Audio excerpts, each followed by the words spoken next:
पवित्र श्रीमद् भागवत गीता, पवित्र चारों वेद, पवित्र कुरान शरीफ, पवित्र बाइबल, पवित्र गुरु ग्रंथ साहिब, पवित्र कबीर साहिब की वाणी में छुपे हुए गूढ़ रहस्य अर्थात तत्व को जानने के लिए कृपया अवश्य सुनिए जगत गुरु तत्वदर्शी संत रामपाल जी महाराज के मंगल प्रवचन। पुण्यात्माओं, तो यहाँ क्या बता रहे हैं कि संसारी दी गल्ला चिन्ह नहीं बूझे शब्द जो गहरे नो, ये मुर्दों से ती प्रीत लगावे न जाने सतगुरु मेरे।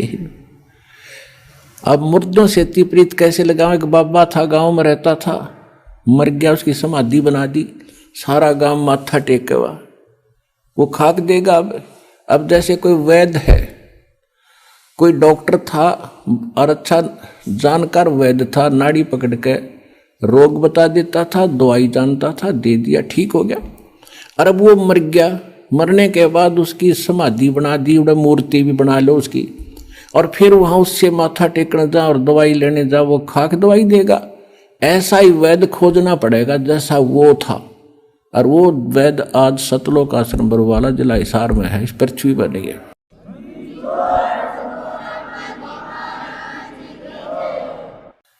अब क्या बताते हैं? श्वेत छतर सिर मुकुट विराज, देखत न उस चेहरे नु। श्वेत छतर सिर मुकुट विराज, देखत न उस चेहरे नु। ये ऊंची थड़ियां खेती बोवे, भूल गए नज डेरे। पहले वर्षा के ऊपर निर्भर होता था सारा खेती किसानी। जब ये वाणी बोली थी परमात्मा के बच्चे गरीबदास जी ने, अब उस समय कह रहे थे कि जिसके पास डहर खेत हो, डहर होता है नीचे का झील का खेत, ऊंचे स्थानों पर वर्षा हुआ जल भी वहां आ जाता है उस नीचे के स्थानों में। और डहर एक उपजाऊ जमीन होता है। थलियों पर तो मनमाने किले में ओवे 5 मन गेहूं बाजरा मुश्किल से जब वर्षा हो जाता है वो भी, और नीचे हो जा 50 मन किले में 60 मन। तो परमात्मा कह रहे हैं कि जिन साधनाओं को आप कर रहे हो और जिन देवताओं को, जिन भगवानों को आप इष्ट मान के पूज रहे हो, ऐसा कर रहे हो जैसे ऊंची थलियों पर खेती बो के तुम धनी बनने की इंतजार कर रहे हो, कोशिश कर रहे हो। और ये जो हम साधना बताते हैं, हम जो कबीर भगवान बताते हैं, ये समझ लो डहर है आपका, डहर। वो उपजाऊ जमीन है, 1 मन गेहूं डालोगे तो 70 मन देगा आपने।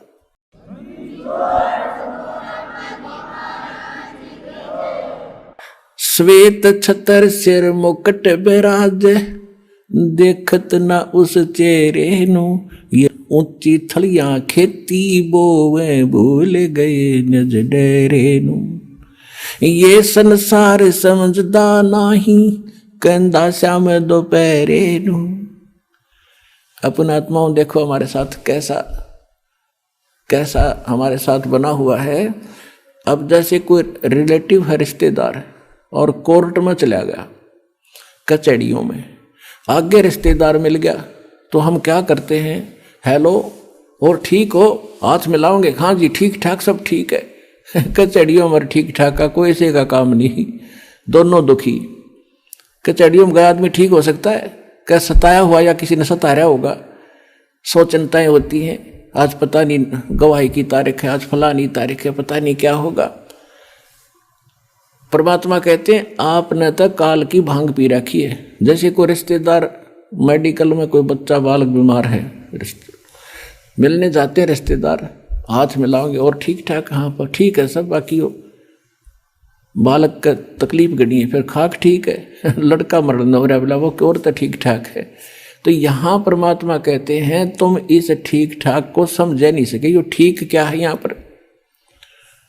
अब क्या बताते हैं? जैसे एक शराब पिए पड़ा था दोपहर में, गर्मियों का मौसम, और पसीना पसीना रेत में पड़ा, और उसको कोई कह रहा है कि उठ भाई तुझे वहाँ वृक्ष के नीचे बैठा देता हूँ। वो कहता है छोड़ दे, मौज हो रही है। तो ये हालत हमारी इस काल के लोक में, 36 समस्या हमारे सामने, रात में लाओ जन का ठीक ठाक है, खाक ठीक ठाक है यहाँ पर। तो कहते हैं ये संसार समझदा नाही, कहंदा शाम दोपहर नू। जलती धूप ने नोगट मौज हो रही है, कति ठंडी हवा चल है।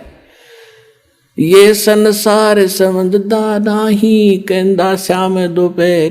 दोपहर की आग में नोकर सीलक सी है। गरीब दास ये वक्त जात है, रोगे इस पैरे। कि याद कर रोया करोगे इस मनुष्य जीवन जो हाथ तो चलाएगा गलत साधना करके या बगैर साधना के। जैसे कुत्ता रोया कर रात में, उसका एहसास होता है कि मेरे से गलती बन गई। मैं तो दे दी है बालम याणे नू, मैं तो दे दी है बालम याणे नू, मैं तो दे दी याणे नू, मैं तो दे दी है बालम याणे नू। गीता और भागवत पढ़े, नहीं बूझे शब्द ठिकाने नू।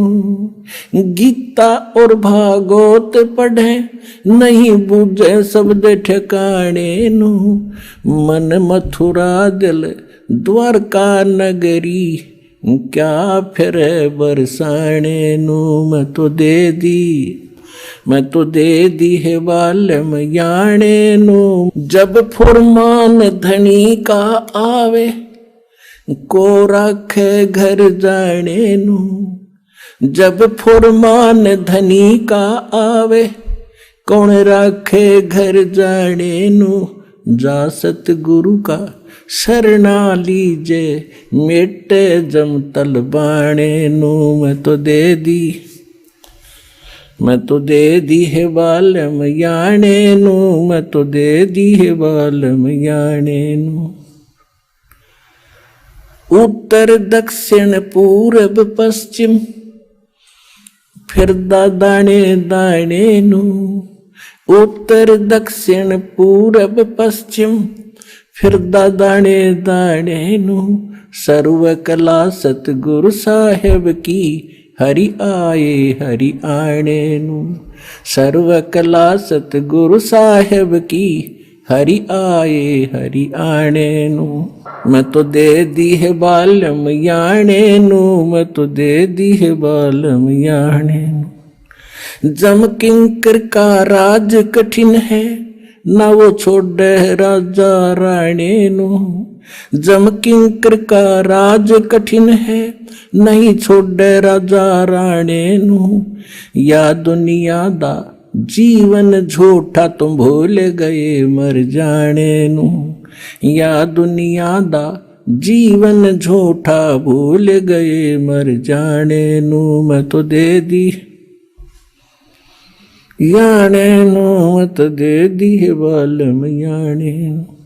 शील संतोष विवेक विचारो, दूर करो जुलमाणे नू।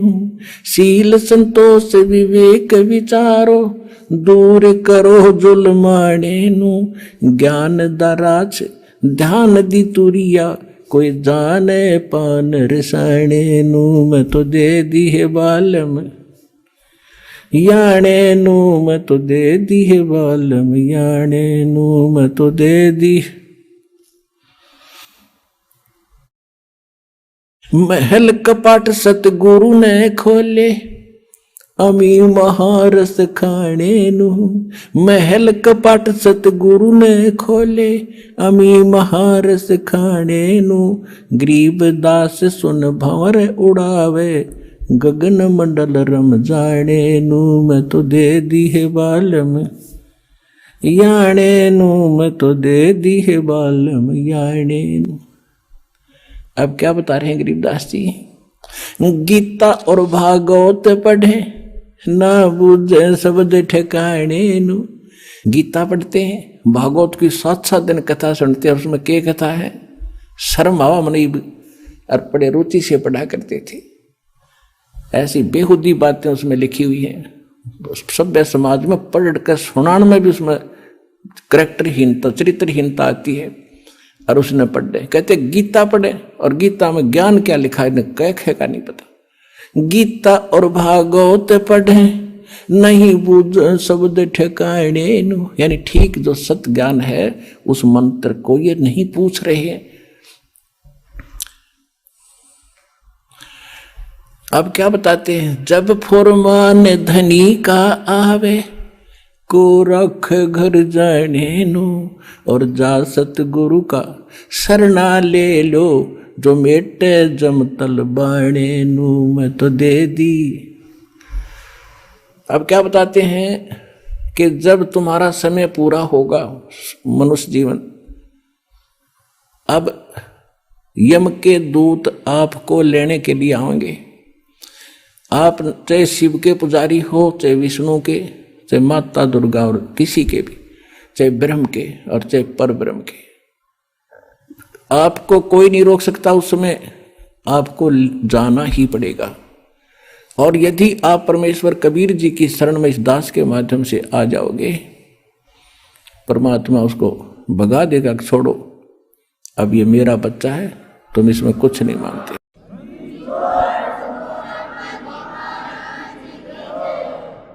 एक आपने बहुत से भक्तों के अनुभव सुने हैं, जब यम के दूत आते हैं, एक भक्त कह रहा था जी मैं स्वप्न सोच रहा था रात में मेरी मृत्यु होगी, दो मैंने दिखाई दिए काले काले से, वो कहने लगे आजा मेरे साथ और हमारे साथ चल। मैं उनके साथ चल पड़ा, वे क्या बात है, चलो कहाँ चलेंगे। बहुत ऊंचे ले गए मेरे को। मैंने पूछा भाई कहाँ ले जा रहे हो, कि धर्मराज के पास ले जाएंगे तुझे। और फिर क्या करोगे, फिर जैसा उनका आदेश होगा वैसा करेंगे, नरक में डालना होगा नरक में डाल देंगे, और गधा कुत्ता बनाना होगा तो वहाँ बेच देंगे। तो उसने सोचा मैं मर गया क्या, कहने लगा हाँ मर लिया तू। तो भी मैंने तो नाम ले रखा है, मैं तो कबीर साहब का शिष्य हूँ, गुरुजी हमें बताते रहते हैं कि काल के दूत तुम ले जा नहीं सकते, तुम कैसे लाए मेरे को, मैं नहीं जाता। कहना मैं वहीं खड़ा हो गया और निकट जा लिए थे धर्मराज के दरबार के बाहर खड़े, ने बोला ना जाओ अंदर। उन गेला में गुट्टम गुट्टा झगड़ा होगा दोनों के साथ। तो उसने एक कहने लगा भाई पहले पूछता फाइनल कर ले, कहते हम इसके खाम का खस्से जावे, एक बार जा वेरीफाई करके आ तू।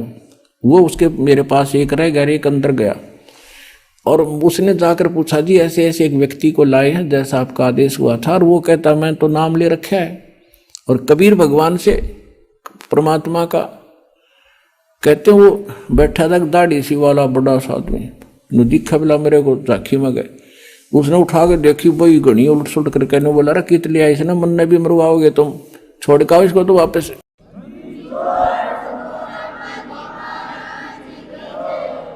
तो वहीं से पटक दिया वापस, इतना उच्च पटक दिया बेरहम होने जैसे, और मेरी घीघी बंदरी वापस आ एकदम उठा। तो काफी देर तक मेरा शरीर शिथिल था, हिल टुल नहीं रहा था, पसीना शरीर मारा। तब यदि ये घटना ना घटती और मैं ठीक ठाक उठ ले जाता तो शायद मैं इसको केवल स्वप्न मानकर भूल जाता। अब उसके बाद मेरी और ज्यादा लगन बन गई भगवान में। तो यहां गरीबदास जी कहते हैं कि जब फुरमान धनी का आवे को रख घर जाने नो, जा सतगुरु का शरणा लीज जो मेटे जम तलबाणे नु।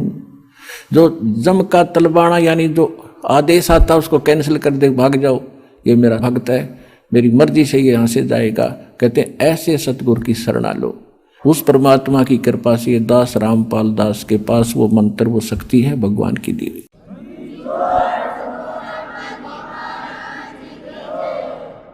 अब आगे क्या बताते हैं, उत्तर दक्षिण पूर्व पश्चिम फिर दाने दाने नु, और सर्व कला सतगुरु साहेब की हरि आए हरि आने नु। एक भक्त कह रहा था जी अभी मुझे अब दास तो पता नहीं कितने भक्तों से मिलता है, उनकी प्रार्थना होती है। दास तो एक नौकर है, पीएन है उस परम पिता का, कबीर भगवान का। आपकी अर्जी आती है, दास का काम उसकी मेज पर रख देना है। किसकी सुनाई होती है किसकी ना होती है वो जाने। एक भक्त ने कहा जी मैं विदेश जाना चाहता हूँ, अमेरिका का वीजा चाहता हूँ। और बन नहीं रहा। मैंने सारे प्रयत्न कर लिए। मैंने कहा बेटा विश्वास करेगा तो यहीं तरफ अमेरिका बना देंगे। तो उसका काम बना नहीं, इसलिए या जैसा भी वो रह गया, नहीं गया। अब 2 महीने पहले वो कह रहा था जी जो आपने वचन बोले थे आज मेरा यही अमेरिका बन गया, सारे सुख हो गए। और जो प्लाट था एक वो किसी ने दबा रखा था वो भी मिल गया, काफी कीमती था। तो यहाँ परमात्मा गरीबदास जी कह रहे हैं पूर्व पश्चिम उत्तर दक्षिण फिरदा दाने दाने नु, और सर्व कला सतगुरु साहिब की हरियाई हरियाणे नु। सारे सुख देगा तुम्हें, मोक्ष देगा।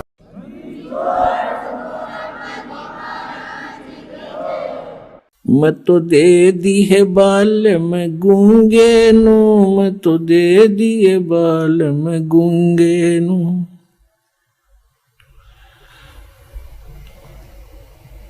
जा बालम दी मैं बल बल जावा, जो दान लगावे ओंगे नु। छाड़ा मूल फूल क्या तोड़े, कहाँ चढ़ावे सूंगे नु। दूध गऊदा बच्चा पी गया फिर क्या कढ़ावे चूंगे नु। या तन देही विनस जात है, बहुर आनियो भूंगे नु। या तन देही हाथ न आवे, कहा करेगा रूंगे नु। नग नारायण भूल रहा है, कहा परखे मोती मूंगे नु।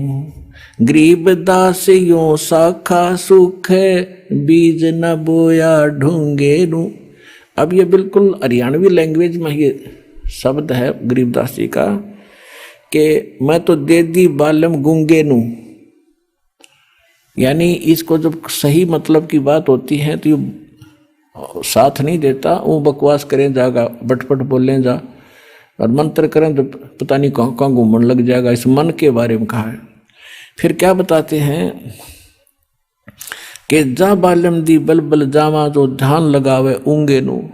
यानी उस जब आपका मन इतना सद जाएगा, सीधा हो जाएगा कि संसारिक झंझटों को और अनुपासना को छोड़कर और परमात्मा की तरफ, यानी ऊंगे को, इंगे और ऊंगे, इधर उधर, इधर यहाँ काल के लोक में, अरूंगे ने उधर को सतलोक में। उस मन की मैं बलिहारी जाऊं जो उस परमात्मा की तरफ ऊंगे को ध्यान लगाता है। और गरीब दासियों साखा सुख बीज न बोया ढूंगे नु। ढूंगे माने गहरा बीज ना बोने वाला, यानी ऊपरले मनते जो भक्ति करता है वह कामयाब नहीं होगी जब तक हृदय में कसक बना के और सच्चे दिल से भक्ति नहीं करोगे। तो वो तुम जो गहरा बीज बो रहे हैं उनका बीज अच्छा उगता है, और जो ऊपरे डाला वो बीज सूख जाता है, वो नष्ट हो जाता है। तो यहां कहते हैं गरीब दासियों साखा सूखे, बीज ना बोया ढूंगे नु। अब पुण्यात्माओं, सौभाग्य आपका कि आपको ये अनमोल वचन सुनने को मिल रहे हैं। ये काम कहते हैं समझा है तो सिर धर पाऊं, और बहुर नहीं रे ऐसा दाव। सुखदेव ने 84 भुगती बिना पजावे खरवो, और तेरी क्या बुनियाद प्राणी तो पेंडा पंथ पकड़वो। कहते हैं सुखदेव जैसे ऋषि ने साधनाएं भी की फिर भी यहीं भटकते रहे, और तेरी क्या बुनियाद प्राणी, छोटी मोटी साधना अनुपासना करके आप मोक्ष चाहते हो तो पेंडा पंथ पकड़वो। कौन सा पंथ, कौन सा मार्ग? जो सतगुरु ज्ञान देता है उसको ग्रहण करो। अपने आत्माओं, एक परमात्मा की महिमा को समझने के लिए आपको थोड़ा सा समय की आवश्यकता पड़ेगी, क्योंकि जब तक हम समय नहीं निकालेंगे तो कुछ भी काम नहीं कर सकते। आप बच्चों को शिक्षा के लिए भेजते हो, 15, 20, 22 वर्ष तक बच्चे को फ्री छोड़ देते हो, बेटा या बेटी को, और पैसा भी लगाते हो। किस लिए? क्योंकि आप परिचित हो इस बात से कि लड़का लड़की शिक्षित हो गया तो इसका रोजी रोटी ठीक मिल जाएगी, अच्छी बात है। और इसी प्रकार जब आपको इस बात का ज्ञान होगा कि मनुष्य जीवन किस लिए प्राप्त हुआ है, इसका मूल उद्देश्य क्या है, तो आप फिर इतना ही जोर, इतना ही समय और समर्पण इस साइड में होगे।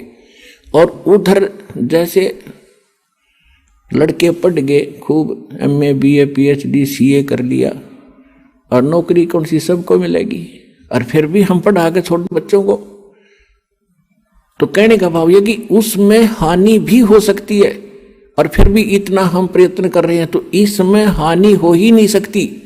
लड़का लगो चाहे लड़की भक्ति मार्ग पर, सारे ठाठ भगवान करेगा, या जो रोटी भी देगा और उसकी रक्षा भी करेगा और मोक्ष भी मिलेगा, सदा के लिए सुख भी होगा।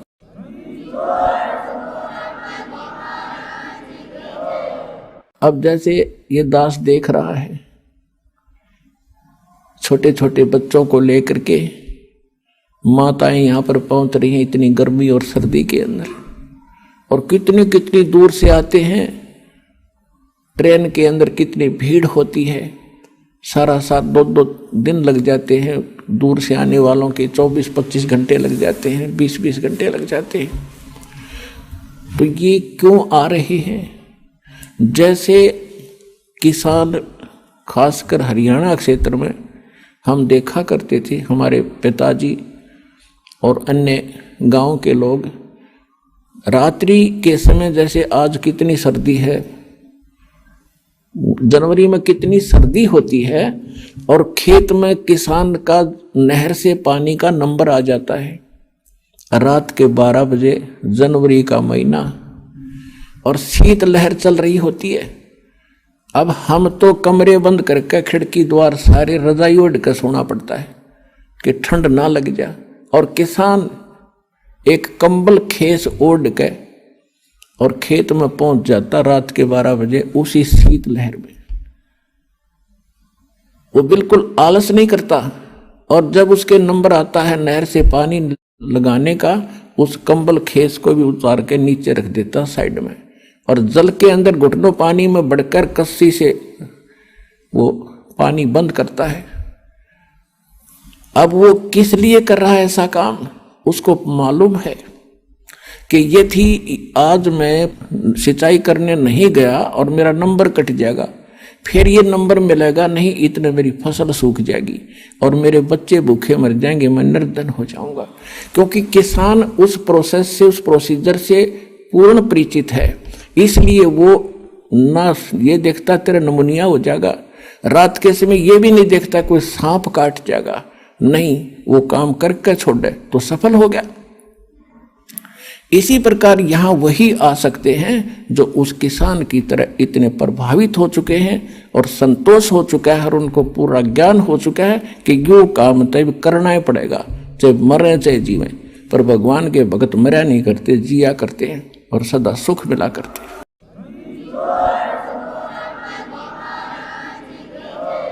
इसलिए कहा है कि ये संसार समझदा नहीं, कहंदा श्याम दोपहरे नू, गरीबदास ये वक्त जाते रोगे इस पैरे नू।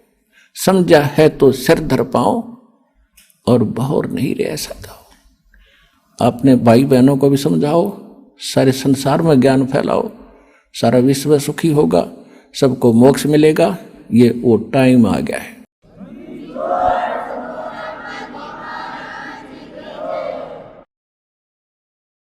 परम पिता परमात्मा पूर्ण ब्रह्म सारी सृष्टि के रचनहार कबीर परमेश्वर जी की असीम रजा से आप सभी पुण्यात्माएं सत्संग सुनने के लिए उपस्थित हुई। जिन पुण्यकर्मी प्राणियों के युगों युगों के बहुत ही पुण्य एकत्रित हो जाते हैं, उनको मानव शरीर प्राप्त होता है। उनसे भी वो अच्छी आत्माएं हैं जो मानव शरीर प्राप्त करके परमात्मा की तड़प जिनके अंदर विद्यमान है, और उनसे भी वो अच्छी आत्माएं हैं, उनके पुण्य और भी अधिक हैं, जिनको मनुष्य शरीर के अंदर सतगुरु प्राप्त हो जाते हैं। और परमात्मा की यथार्थ भक्ति विधि प्राप्त हो जाती है।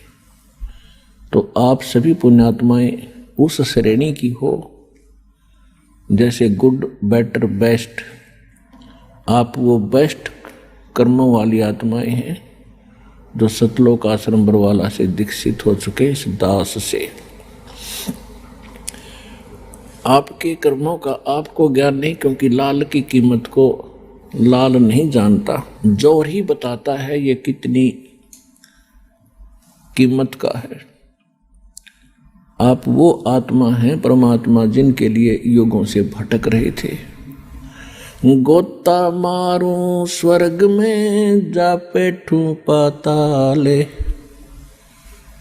गरीब दास ढूंढता फिरूं अपने हीरे मोती लाले।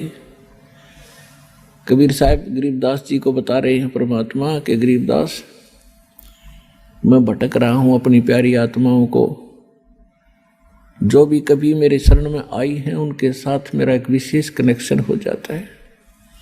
मेरी जिम्मेवारी बन जाती है कि उनको यहाँ से निकालूं। उनके लिए मैं कभी पाताल में, कभी स्वर्ग में, कभी पृथ्वी लोक पर उनको प्रेरित करने के लिए मैं फिरता रहता हूँ, घूमता रहता हूँ। आज आप परमात्मा की शरण में आए हो, कबीर भगवान की ही रजा से यहाँ आए हो। उन्होंने कोई भी कारण आपको यहाँ लाने का बनाया, कोई कष्ट हुआ, किसी साथी सहयोगी बहन भाई ने आपको यहाँ का ज्ञान बताया, या कोई पवित्र पुस्तक मिली, या कोई सीडी आपको सुनने को मिली, या किसी पुण्य कर्मी प्राणी के चैनल के ऊपर आपने परमात्मा की कथा सुनी, ये सब लीला परमात्मा कबीर जी ही कर रहे हैं। आप तो यहाँ इस काल के इस जुगाड़ में सारा जीवन खो देते हो। सभी प्रयत्नशील हैं, कोठी बने, घना धन हो, सुखी हो, बैंक बैलेंस हो, और हो वही रहा है जो होना होता है, क्योंकि आपकी जो किस्मत के अंदर जो प्रारब्ध में लिखा जाता है आपको आजीवन वही प्राप्त होता है। बेशक आप कितने ही पाप कर्म बिगाड़ो, चाहे चोरी करो, डाके मारो, रिश्वत ले लो, और चाहे आप कोई और हथकंडा अपनाओ धनी बनने के लिए, आपको केवल लिखा लेख किस्मत का ही प्राप्त होता रहेगा। और पाप आप जो करोगे, अधिक धनी बनने के लिए कहीं से पैसा एकत्रित भी कर लोगे, वो पैसा नहीं रहेगा। कोई सदस्य घर का बीमार हो जाएगा, कोई पशु खराब हो जाएगा, या कोई पैसे लेकर देखो ना, या कोई लूट लेगा कि चोरी हो जाएगी, और वो पाप जो के तो रहेंगे, वो चोरी नहीं होते, वो आपने कुत्ते गधे सूअर बनकर फिर भोगने पड़ेंगे। तो पुण्यात्माओं, परमात्मा का विधान है, ये किसी डूम बाट के गीत नहीं है। इन पर आपने घना जोर देना पड़ेगा। और जिस दिन आप समर्पित हो जाओगे कि कबीर इज गॉड, परमात्मा कबीर है, और इस धरती पर कोई ज्ञान नहीं, कोई भगवान नहीं, और ऐसा कोई सच्चा नाम नहीं, उसी दिन से आपका हाथ पकड़ लेगा परमात्मा। और जब आप भगवान के होगे फिर आपको चिंता क्या। सिर सौंप्या गुरुदेव को, सफल हुआ ये शीश, नित्यानंद इस शीश पर आप बसे जगदीश। जब ये शीश मालिक को सौंप दिया तो ईब वो उसका हो गया, हमारा नहीं रहा। और उस धनी के शीश ने फिर जोखिम क्या, उसको कौन टच कर सकता है, उसको कौन डिस्टर्ब कर सकता है। तो आप उसके बनकर देखो। परमात्मा कहा करते थे, कबीर इस संसार को समझाऊं के बारे, ये पूछ पकड़ के बेड़ की भाई उतरा चावे पार। और परमेश्वर से प्राप्त ज्ञान के आधार से उन्हीं का ज्ञान गरीबदास जी ने बताया है।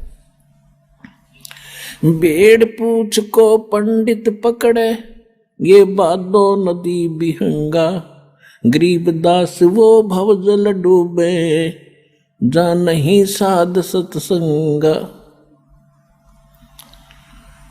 परमात्मा कहते हैं कबीर इस संसार को समझाऊं कै बार, और ये पूछ पकड़ के भेड़ की और दरिया से पार होना चाहते हैं। इन नकली गुरुओं ने, अज्ञानियों ने आपको भवसागर से पार होने की जो विधि बताई है, जो देवी देवताओं की पूजाएं, अन्य मंत्र जो सदग्रंथों में प्रमाणित नहीं है, वो शास्त्र विधि त्याग कर मनमाना आचरण है।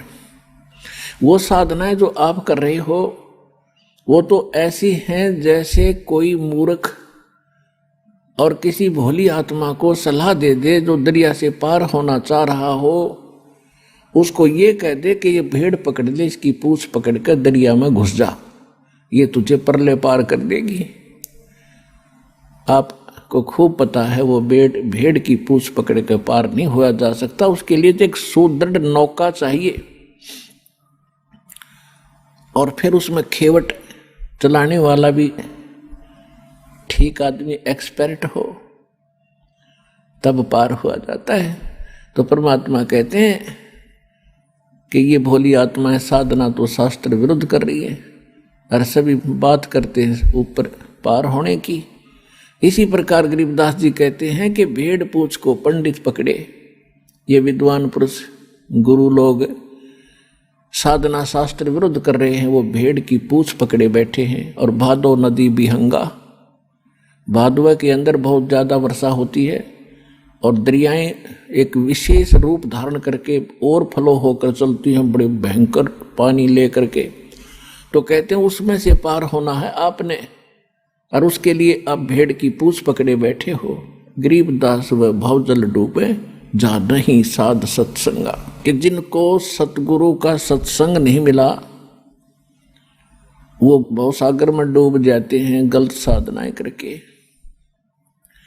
कबीर साहब कहते हैं तीर्थ कर कर जग मर्या, उड़े पानी नाए, राम नाम जप्या नहीं फिर काल घसीटे जावे।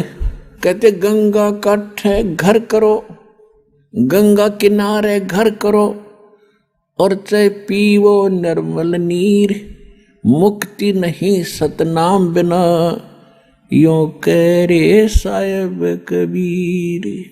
काशी करवत लेत हैं आण कटावे शीश, ये बन बन भटका खात हैं ऐसे मिले नहीं जगदीश। पुण्यात्माओं, हम परमात्मा के लिए असंख्य युगों से भटक रहे हैं। जब से हम भगवान से बिछड़े हैं, उस सच्चे स्थान को, सुखदायी स्थान को, उस सुख सागर को छोड़कर हम इस काल की जोड़ी में आ गए, इस गंदे पानी में। उसी दिन से आत्मा को आभास है कि वो सुख पुनः प्राप्त हो, और उस सुख की प्राप्ति के लिए काल ने आपके ऊपर पर्दा डाल दिया। या त्रिगुणमयी माया, रजगुण ब्रह्मा, सतगुण विष्णु, तमगुण शिव जी के अंदर से निकल रही एक ऐसी किरणें आपको अचेत कर देती हैं, आप पर इतना प्रेशर डाल देती हैं कि आप रोजी रोटी तक सीमित हो जाते हो। और फिर भक्ति के लिए कभी अंगड़ाई लेती है आत्मा, तो उसके लिए काल ने करोड़ों की संख्या में ये दूत बैठा रखे हैं काल के, जो गलत साधना बताते हैं, शास्त्र विरुद्ध भक्ति बताते हैं। अगर किसी की आत्मा भक्ति की तरफ प्रेरित होती है तो इन काल के दूतों के जाल में फंस गए, अपना जीवन नाश कर जाती। फिर इसने सोचा है कि निर्धन सोचता है कि मुझे धन गना हो तो मैं सुखी हो जाऊं। जिसके पास माया होगी वो सपने में भी सुखी नहीं हो सकता। ये याद रख लियो, दास के वचन नहीं, ये परमात्मा के वचन है। सुखी कौन होगा उसकी विधि बताते हैं। अब जो धनवान है वो ये सोचते हैं कि ये राजा लोग सुखी होंगे, राजनेता सुखी होंगे। इनको स्वप्न में सुख नहीं, ये सिर्फ एक छोटी सी प्रभुता पाकर इधर उधर से अटपट करके अपना जीवन व्यतीत कर रहे हैं। और हमने देखा कि ये बड़ी इनकी मौज होगी, आगे पीछे इनके गाड़ियां चलती हैं और पुलिस रहती है साथ में। ये सुख का साधन ही नहीं है। फिर ये राजा लोग समझते हैं कि देवता लोग सुखी होंगे स्वर्ग के अंदर, स्वर्ग में तो आग लग रही है। परमात्मा ने कहा कि ब्रह्मांड 2100 आग लगी है और कृत्रिमबाजी सभी ठगी है। देवता लोग समझते हैं कि इंद्र सुखी होगा, हमें सुख नहीं। इंद्र का सुख आपने बहुत बार पढ़ा भी और सुनाया भी है। इंद्र अपना समय पूरा करके स्वर्ग का राजा अगले जीवन में गधे की योनि में जाओगा, डेफिनेट, ये रूल है। तो खाक सुख उस इंद्र को। इंद्र सोचता है कि ब्रह्मा विष्णु महेश सुखी होंगे। इन ब्रह्मा विष्णु महेश की हिस्ट्री आप पढ़ के देख लो। श्री रामचंद्र रूप में विष्णु जी आए थे, सारा जीवन जंगल में धक्के खाए, फिर रावण के लट्ठम लट्ठा, और फिर आकर राजा बन गए। बच्चे कहीं आप कहाँ, वो जीव सुखी हो सकता है? और अंत कैसे हुआ था श्री रामचंद्र जी का? जब अपने बच्चों से मिलने की चेष्टा की तो पृथ्वी में धस गई वो सीता, तो पृथ्वी में समा गई और पुत्रों ने उससे बात करने से मना कर दिया। और फिर आकर के उन्हें सरयू नदी में जल समाधि ली, जिंदा डूब गया। तो क्या ये सुख है? विष्णु जी को सुख है? फिर श्री कृष्ण जी की हिस्ट्री देख लो। जेल में जन्म हुआ, मम्मा दुश्मन, कभी केसी, कभी चानौर, कभी जरासंध, कभी काल्यवन, लठ ले आएंगे। और अंत कैसा हुआ? श्री कृष्ण जी के सामने पूरा यादव कुल नाश हो गया, आपस में लड़का मर गया। और जो बुजुर्ग सबसे पीछे रह जा, सबकी मृत्यु देख ले, वो जीव सुखी नहीं होता। परमात्मा कहते हैं, भाई तन दर सुखिया कोई ना देखा, जो देखा सो दुखिया हो। उदय अस्त की बात करते हैं, मन सबका किया विवेका हो। सबका किया विवेका हो। भाई घट बाधे सब जग दुखिया, के गृहस्थी बैरागी हो। घट बाधे सब जग दुखिया, क्या गृहस्थी बैरागी हो। सुख देव ने दुख के डर से, गर्भ में माया त्यागी हो। गर्भ में माया त्यागी हो। तन दर सुखिया कोई ना देखा, जो देखा सो दुखिया हो। उदय अस्त की बात करते हैं, मन सबका किया विवेका हो। सबका किया विवेका हो। भाई जंगम दुखिया जोगी दुखिया, तपस्वी को दुख दूना हो। भाई जंगम दुखिया जोगी दुखिया, तपस्वी को दुख दूना हो। आशा तृष्णा सब में व्यापे, कोई महल न सुना हो। कोई महल न सुना हो। तन दर सुखिया कोई न देखा, जो देखा सो दुखिया हो। उदय अस्त की बात करते हैं, मन सबका किया विवेका हो। सबका किया विवेका हो। भाई साच कहूं तो ये जग ना माने, पर झूठ कही ना जाई हो। साच कहूं तो या जग ना माने, पर झूठ कही ना जाई हो। ये ब्रह्मा विष्णु शिव जी दुखिया, जिन ये राह चलाई हो। जिन ये राह चलाई हो। तन दर सुखिया कोई ना देखा, जो देखा सो दुखिया हो। उदय अस्त की बात करते हैं, मन सबका किया विवेका हो। सबका किया विवेका हो। भाई सुरपति दुखिया, इंद्र को सुरपति कहते हैं। सुरपति दुखिया भूपति दुखिया, ये रंग दुखी बपरीती हो। सूरपति दुखिया भूपति दुखिया, रंक दुखी बपरीती हो, कहे कबीर और सब दुखिया, एक संत सुखी मन जीती हो, संत सुखी मन जीती हो, तन दर सुखिया, कोई ना देखा जो देखा सो दुखिया हो, उदय अस्त की बात करते हैं, मन सबका किया विवेका हो, सबका किया विवेका हो। माई सूरपति दुखिया भूपति दुखिया, रंक दुखी बपरीती हो, सूरपति दुखिया भूपति दुखिया, रंक दुखी बपरीती हो, कहे कबीर और सब दुखिया, एक संत सुखी मन जीती हो, संत सुखी मन जीती हो। अपने आत्माओं, परमात्मा ने 600 वर्ष पहले ये बात कही थी कि सच कहूं तो जग नहीं माने, और झूठ में कह नहीं सकता क्योंकि वो सत्य साहिब है। और ब्रह्मा विष्णु ये शिवजी दुखिया, जिन्होंने यहां का यो सांग जोड़ रखा इस काल का। फिर कौन बताया सुखी? कहते सुरपति दुखिया, सारी पृथ्वी का भूपति, सारी पृथ्वी का राजा हो जा, वो भी महादुखी। और रंक तो स्वाभाविक दुखी, निर्धन तो वैसे दुखी, उस पर सारे कैर टूटे।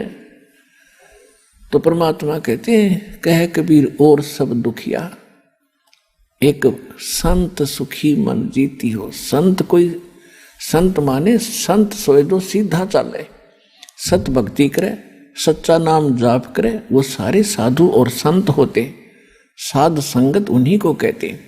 तो जो भक्त सच्चा नाम लेके और मेरी शरण में आ जाएगा और इस मन पापी ने रोक ले, यहाँ की बकवादों की इच्छा ना करे, वो ही सुखी होगा। और फिर उसके साथ भगवान हो गया, और जिसके साथ परमात्मा है तो उसको फिर कष्ट कैसा। जैसे दास ने प्रारंभ में कहा सत्संग के कि एक बार आप इस परमात्मा को समर्पित होकर देखो। काल ने ऐसा जुल्म करवा दिया हमारे साथ में कि कबीर भगवान, और कौन सा कबीर, ढाणक और काशी वाला जुला, इसको परमात्मा मानना। इतनी छाती चाहिए आदमी ने, इतना दिल, लेकिन जचा के छोड़ेंगे कबीर ही जगौड़।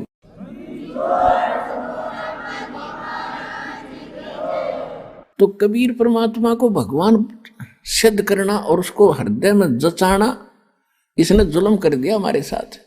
एक 4 ईंट लगा रखी उड़ा कुत्ते मुत्ते, वो भी भगवान है और वो सारे भगवान है। जंडी भी भगवान और तुलसी भी भगवान, कबीर भगवान नहीं। अरे फूटे भाग हमारे, ऐसे गुरु मिले हमें। तो अब आपको सतगुरु मिल गए हैं और सबके अज्ञान की आज धोती सी धोकर धरती, इनकी पालिश तार दी। सच्चा ज्ञान आपके हृदय में जचा दिया और जच जाएगा।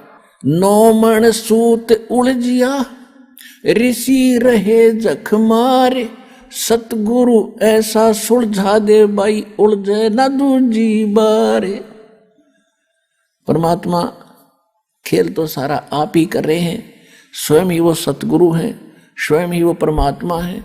आज से 600 वर्ष पहले वो परमात्मा इस सारे ज्ञान को सुलझा कर धर गए थे, लेकिन हम अज्ञानी गुरुओं के फंसे रहे। परमात्मा के सुलझे सालझे सूत को ना छेड़ा, हम वो टूटे फूटे अड़ंगे इकट्ठे करते रहे और उसी को सोचते रहे से हम अपना काम चलाएंगे।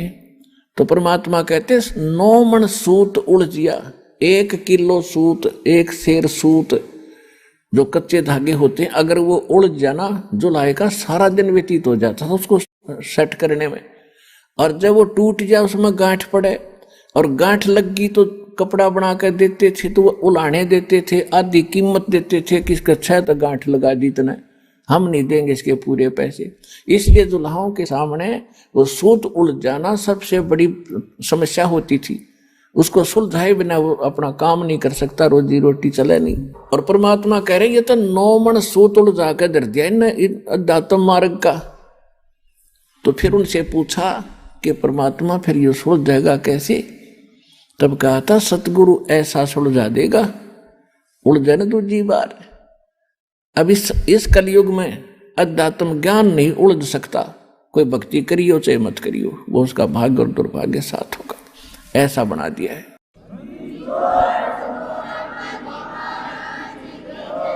अब इस आत्मा को परमात्मा की तरफ जब से उससे विमुख हुई है, जब से इसका परमात्मा से वियोग हुआ है, उसी दिन से इसने भगवान की आवश्यकता महसूस हो रही है। फिर इससे हटकर फिर इन्होंने सोचा ये तो बताए।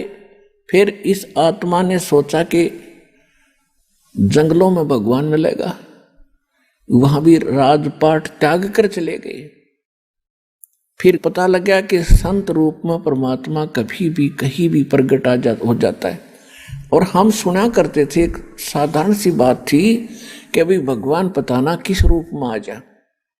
और किसी अतिथि का आए का घर पे अनादर नहीं करना चाहिए। किसी साधु संत के साथ हमने झगड़ा और वाद विवाद बदतमीजी नहीं करनी चाहिए। ना जाने परमात्मा किस रूप में आ जा। फिर वो निराकार कैसे था? हमारी बुद्धि पर पत्थर पड़ गए थे, इन इतना ज्ञान ठोक दिया था। परमात्मा के बारे में कैख है भी हमें ज्ञान नहीं था। तो इस तरफ में ये आत्मा परमात्मा के पाने के लिए, उससे वो सुख प्राप्त करने के लिए जो भगवान दिया करता है, जो उसके गुणों में हम सुनते और सुनाते रहे, वो नहीं मिलने के कारण हमने सभी पूजाएं भी की, उससे सुख ना मिला। फिर अन्य पूजाएं की, उनसे भी सुख नहीं मिला। हम फिर गुरुओं के पास गए, वहां से भी सुख नहीं मिला। तो हम नास्तिक हो गए कि भगवान है ही नहीं। लुटो खसोटो पाप करो, किसी तरह पैसा मिलो, कोठी बनाओ और बड़ी आसान शौकत बनाओ। या भूल और कर लिया हमने, कर्म बिगाड़ दिए। आइए अब हम उन श्रद्धालुओं के अनुभव जानते हैं जो जगत गुरु तत्वदर्शी संत रामपाल जी महाराज जी से दीक्षा प्राप्त कर चुके हैं तथा उनके द्वारा बताए गए भक्ति मार्ग पर चल रहे हैं। नमस्कार जी। नमस्कार जी सर। क्या नाम है आपका? जी तारा। आप कहाँ से आए हैं? Alwar 60 foot road. संत रामपाल जी महाराज जी से आपने नाम दीक्षा कब ली? 2015 में ली थी, 10वां महीना 11 तारीख थी। संत रामपाल जी महाराज जी से नाम दीक्षा लेने से पहले आप क्या भक्ति साधना करते थे? सर देवी की पूजा करते थे, शिव जी की पूजा करते थे और सारे देवी देवतान की, मतलब ज़्यादा करके सभी देवी देवतान की हम पूजा करते थे। नवरात्रे करती थी, मैं भी करती थी, मेरी बेटी भी करती थी और मतलब मेरे पूरा ही परिवार ही ज़्यादा करके ही इसी भक्ति में लगा हुआ था। जो आपने बताया कि आप देवी देवताओं की भक्ति करते थे, यह भक्ति साधना करने से आपको क्या लाभ प्राप्त हुए? सर इससे तो मेरे को कुछ भी लाभ प्राप्त नहीं हुआ कि मेरी एक लड़की थी 10वीं पास करके, वो भी मर गई। मेरा एक जेठ था, वो भी एक्सपायर हो गया, वो रेल के नीचे कट के मर गया। और लड़की मेरी बाथरूम में ऊपर की बीमारी ने घोट के मार दी और मैं देखती रही सामने बैठी बैठी। और मेरे को मालूम था कि मैं देवी के ऊपर इतना विश्वास करती थी कि जिसके ऊपर मैं मेरा सारा घर परिवार छोड़ दिया। और मैंने देखा कि मेरी बेटी के साथ में उसने पकड़ के और गला घोट दिया और मैं गेट से बाहर बैठी बैठी देखती रही। अब मेरे को मालूम ना कि ये मर गई लड़की, तो छत पे पानी की टंकी फुल भर गई। तो मेरे को पता लगा, मैंने कहा लाली गेट खोल, और मैंने कहा मोटर बंद कर, तो मोटर बंद नहीं करी। मैंने पड़ोस में जोर से चीखी चिल्लाई तो मेरे सारे पड़ोसी आए भाग भाग के। वो बोला कि भाई क्या होगा? मैंने कहा पता नहीं है, तो गेट नहीं खोल रही। अब मेरे को मालूम तो था कि भाई इसको किसी ने दबाया, लेकिन अगर मैं ऐसा कुछ बोलूं तो किसी को विश्वास नहीं आएगा, तो ये कहेगा कि ये लड़की पागल हो गई। तो इसकी वजह से मैं कुछ नहीं बोली। तो पड़ोसी वो लड़की निकाल के और हॉस्पिटल लेके गया तो उसमें कुछ भी नहीं था। वो लड़की तो यहीं ख़त्म कर दी थी दबा के। अब वहां से लेके आया तो मैंने यहाँ पे घर पे लाके वो लड़की लिटा रखी थी, तो मैंने देखा तो एक औरत उसके साथ में, जिसको हम देवी करके मानते थे, वो उसके साथ में मेरे को चाय पीती हुई नजर आ रही थी। तो मैंने कहा कि ये कैसी देवी है जो मरी हुई के साथ में भी चाय बैठ के पी रही है। तो हमें भगत जी, अब हम उस टाइम तो हम सर कुछ कह नहीं पाए, लेकिन हाँ कि लड़की को दाह संस्कार करने के बाद में जब हमने हमारे आदमी से बोला कि मैंने कहा मुझे कुछ ऐसा दिखाई देता है और मुझे लड़की की गर्दन दिखाई देती है और बकरे की गर्दन भी दिखाई देती है, तो घर वाले कहने लगा कि तुझे ने कुछ टेंशन हुई पड़ी है लड़की की, इसकी वजह से तू ऐसे बोलती रहती है। तो भगत जी मेरी एक लड़का है 7 साल का, वो ऐसे अचानक से कमरा में वैसे ही खेल रहा था 7 साल का, और बैठे बैठे उसने फांसी लगा ली, गर्दन पे फांसी लगा ली। तो मेरी लड़की कुछ लेने के लिए आई थी, तो वो देख के एकदम सो और जोर से चिल्लाई पापा मम्मी। तो मेरा परिवार भी मेरे पास ही था कुछ, तो आया भाग के, तो देखा तो लड़का मेरा बकस पे पड़ा हुआ है और गर्दन चुन्नी से बांध के खिंची हुई है। उसको निकाला तो हमारा छोटा वाला लड़का मेरा 1 साल 11 महीना का था वो। तो छोटा लड़का देखा तो छोटा लड़का बिल्कुल खूनों में नहा चुका था। तो हम भाग के शाना के पास गया, उन्होंने कहा कि भाई 10,000 रुपया लगेंगे तो हम तेरा पक्का इलाज कर देंगे, वरना अभी तो तेरी लड़की गई हैगी तो तुम्हारे घर से कोई और भी जाएगा। तो मेरे को शक था कि या तो मैं जाऊं या फिर मेरा आदमी जाएगा। उन्होंने 10,000 रुपया मांगा, हमने 10,000 रुपया दिया, कुछ भी फायदा नहीं हुआ, कुछ भी।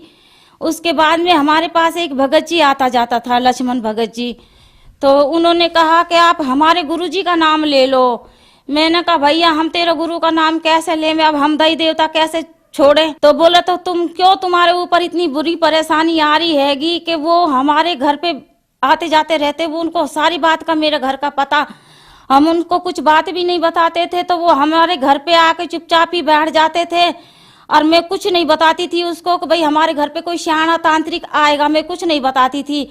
फिर भी कुछ ना कुछ बात के ऊपर तो उनको मैं पता लग जाता था। मैंने कहा हाँ भाई वहां करवाया था, मेरे को फायदा नहीं हुआ। तो वो भगत जी बोला कि तो ऐसे करो आप हमारे गुरुजी का नाम ले लो। मैंने कहा मेरा पापा भी तांत्रिक है, मेरे पापा भी शानपत करते हैं। तो मेरे पापा बोला कि तू चल तेरा इलाज मैं कर दूंगा, तेरी ज्यादा कुछ हालत खराब है।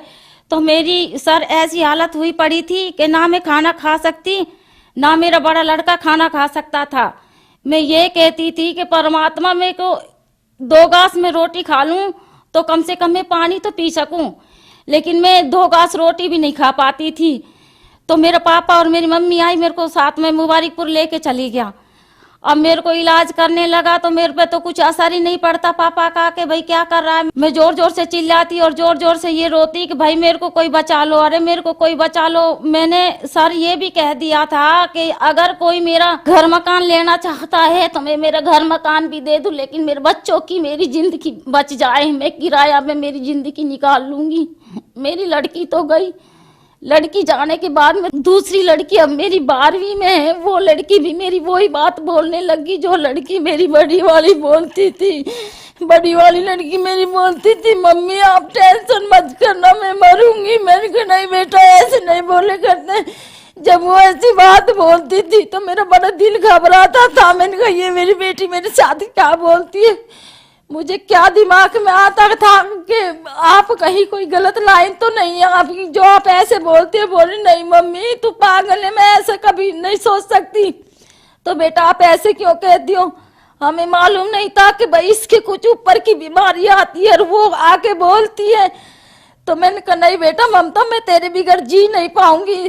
तो वो कहने लगी मम्मी 1 साल नहीं जी होगी, 2 साल नहीं ठीक होगी, तीसरी साल में अपने आप ठीक हो जाओगा। 1 साल मुझे कोई ना मिला, दूसरी साल में मुझे संत रामपाल के चर्चे मिले। तो मैंने ना पानी पिया ना मैंने खाना खाया। मैंने लक्ष्मण को बुला के बोली भगत जी मेरा तो कोई पता नहीं कि मैं बचूं कि ना बचूं, लेकिन मेरा बच्चा तो है। भाई तू मेरे को इन्हें तेरे गुरु का नाम दिला दे, अब मैं सब कुछ छोड़ दूंगी, मुझे कुछ भी नहीं चाहिए।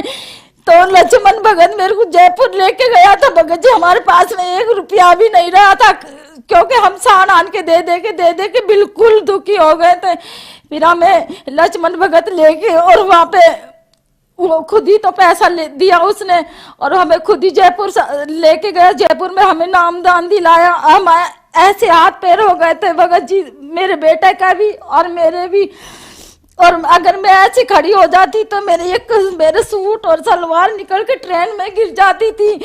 फिर हम वहाँ संत रामपाल जी से हमने नाम दीक्षा ली। बहन जी, संत रामपाल जी महाराज जी से नाम दीक्षा लेने के बाद आपको क्या लाभ प्राप्त हुए? ऐसा है कि कम से कम जिस टाइम पे हमारे साथ में ये बाधा एकदम से आई थी, कम से कम ना तो 5-6 लाख रुपया का हमारे ऊपर उस टाइम पे कर्जा था। कर्जा भी हमने ऐसा है कि भाई तेरे से पैसा लेके किसी को दे दिया, उससे पैसा लेके उसको दे दिया, ऐसे करके कम से कम ना तो उस टाइम पे मेरे पास सिर पे 5-6 लाख रुपया रख रखा था। फिर हमने गुरुजी से नाम दीक्षा ली तो अब हमारे पास में किसी का कोई कर्जा भी नहीं है। और जब भी मैं गाड़ी की विचारती थी कि कोई गाड़ी ले लूं तो जब भी मेरे को एक्सीडेंट हुआ नजर आता था तो हमारे आदमी से मैं बोलती थी कि हम गाड़ी नहीं लेंगे कि हम क्योंकि तुम्हारा एक्सीडेंट हो जाएगा। और अब हमने यही महीना में 6 तारीख को गाड़ी निकलवाई है संत रामपाल जी से इजाजत लेके, तो अब हमें कुछ भी परेशानी नहीं है। अब हम एकदम ठीक हैं। खूब मेरे अच्छे बच्चों को चाहे मैं कुछ भी खिलाऊं कुछ भी पिलाऊं, मेरे बच्चों को कुछ भी नहीं होता है। अब ठीक ठाक रहते हैं, मेरी लड़की भी ठीक रहती है, मैं भी ठीक रहती हूँ। और हमारे आदमी के 3 गैठ थी पेट में और वो गैठ भी नहीं है, वो भी अब मेरे बच्चा खूब ठीक रहते हैं। कहीं पे भी दूध पियो, कहीं पे भी कुछ भी सफेद चीज खाओ। पहले कभी मैं भी सफेद चीज कभी कोई खा ना पाती थी, ना मेरे बच्चे को खिला पाती। अब मेरे बच्चा को चाहे कहीं पे आओ कहीं जाओ, अब हमें कोई परेशानी नहीं है। अब मेरी लड़की भी मेरी अब 12वीं में है, कोई परेशानी नहीं है। मेरी लड़की भी अब ठीक है। अगर कोई ये कहे, मेरे पीर वाला ये कहते हैं कि तूने कहाँ से नाम ले लिया, ये तूने सब कुछ छोड़ दिया, तो अगर हमारे कोई कुछ भी बोले तो भी हम ये परमात्मा को नहीं छोड़ सकते। हमें तो संत रामपाल जी हमारे परमात्मा हैं, हमें जीवन दान दे दिया तो हमारे तो ये परमात्मा है, हमारे ये भगवान है। संत रामपाल महाराज जी इनसे जब से हमने नाम दीक्षा ली हैगी, जब से हमें कोई टेंशन नहीं है। परमात्मा ने जो हमें ये मंत्र दिया है, जो हमें ये भक्ति बताई हैगी, हाँ सारे दुख कट जाते हैं इससे। और फिर कुछ भी बाधा नहीं आती है, ना कोई भूत प्रेत। और सबसे बड़ी जो हमें परमात्मा यही हमें इतना सुख दे रहा है, तो हमारा जीवन मरण का भी दुख कट जाए। जीवन मरण से 84 में ना घूमे हम, 84 में ना भटके। हमें पूरा विश्वास है कि हमारा मोक्ष होगा। जब पृथ्वी पे कोई ऐसा तांत्रिक हमें नहीं मिला, कोई ऐसा हमें भगवान नहीं मिला कि जो हमारी बीमारी काट सके। आज 20-20 साल से हम कभी नींद भर के सो ना पाए, और जब से हमने रामपाल संत का नाम लिया है, जब से हम आराम से सोते हैं, तो हमारा मोक्ष तो अपने आप ही हुआ पड़ा है। कि क्यों हमें 20-20 साल होगी कि हम सो ना पाता था। जब तक हमारे आदमी हमारे घर नहीं आता था तो हम इधर उधर घूमता फिरता। अब हम किसी से ये भी ना बोल सके कि भाई हमें कोई प्रॉब्लम है, तो अब हम क्यों ना माने कि भाई हाँ हमारी मोक्ष होएगा। बहन जी, आप जन समुदाय को क्या संदेश देना चाहेंगे? उनको मैं यही कहना चाहती हूँ कि ये पत्थर पूजा छोड़ दो, कुछ मत पूजो, सिर्फ संत रामपाल से नाम दीक्षा लो और अपना मोक्ष करो। कि क्यों तुम ये अपनी दशा खराब कर रहे हो, कि इतनी बुरी दशा हो जाएगी कि बस पूछो मत। क्योंकि हमें मालूम है, हम इतनी भक्ति पूजा करते थे कि हमें 4 बजे तो नहा के हम मंदिर चले जाते थे। तो हमारे जितना हम घर में नहीं खाता था, इतना तो हम मंदिर में इनको पत्थरन में लगा देता। जब हमें कुछ लाभ ना मिला तो हम तो कहें कि परमात्मा किसी को भी लाभ नहीं देगा, ये पत्थर पूजा में जो घुसे हुए हैं। हम तो यही कहती हूँ कि सबसे कि सब संत रामपाल जी से दीक्षा लो और अपना कल्याण करवाओ। धन्यवाद जी। साहेब